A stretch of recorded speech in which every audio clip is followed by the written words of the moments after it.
So the mid-2000s saw the rise of torture porn with movies like Saw and Hostel. So this came out in 2006 and was basically a lower budget kind of attempt at such a movie. However, it actually does share some similarities with a slightly later kind of horror slash torture porn movie, The Collection, which was actually a sequel to the movie The Collector. So it actually has quite a similar story to that, although this one obviously came out first, this one being 2006. Now, I've actually owned this movie for a little while, but I've never got around to watching it until now.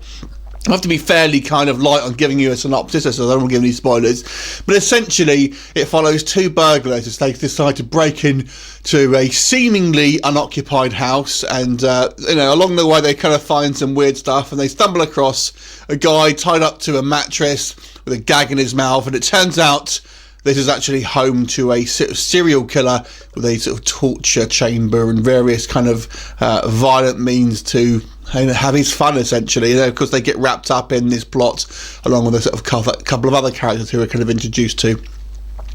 That's all I'll really say on the plot. This does have some kind of twists and turns, obviously really taking a page out of the movie Saw in regards to the identity and kind of what's the backstory of certain people. So what's the film like? Well, to be honest with you, it really does come across as a kind of, a homage, should we call it, to those kind of other sort of slightly higher profile movies.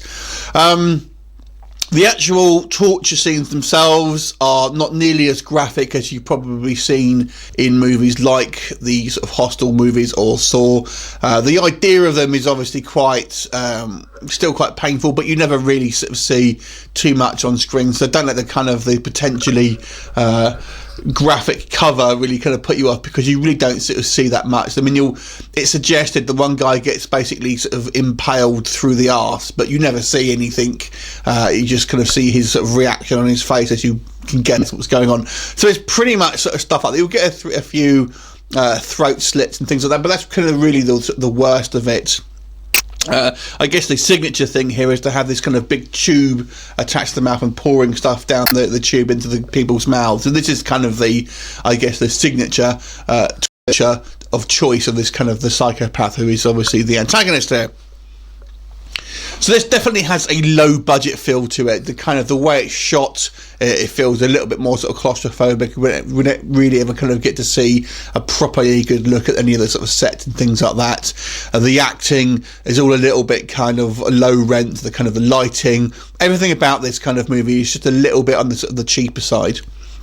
The biggest irritant for me on this film, though, however, is the level of just coincidences and convenience that it has. I mean, as the plot kind of goes along, it just seems to really rely so heavily on just things happening just at the right time to the sort of either the right or wrong people, depending on how you look at it. So that was kind of a bit of a lazy sort of storytelling technique to me. It was kind of a little bit disappointing and really kind of took you out of the film to a certain degree. Obviously, if you like the films like the movies I've mentioned, you still may like this movie. And it's not a bad film, I wouldn't say, but it feels kind of a bit lazy and a bit kind of rushed to me. It isn't a particularly gory film, and in these kind of type of films, I guess that's primarily what you kind of what you're probably looking for, and this really sort of doesn't fulfill that kind of promise. I kind of liked the chemistry between the two burglars, I have to say. They did sort of come across as genuine kind of like friends. I have to say I did like that, although the acting isn't fantastic. It's okay, I don't think it's a great film by any stretch of the imagination, probably slightly below average, so I'm going to give this movie a 4 out of 10. It's okay if you kind of like your sort of things like this, basically, but in no way does it ever compare to movies like The Collector, Saw, Hostel, stuff like that. So 4 out of 10 for me. Have you seen it? What did you think of it? Leave a comment and I will look forward to seeing you next time. Bye for now.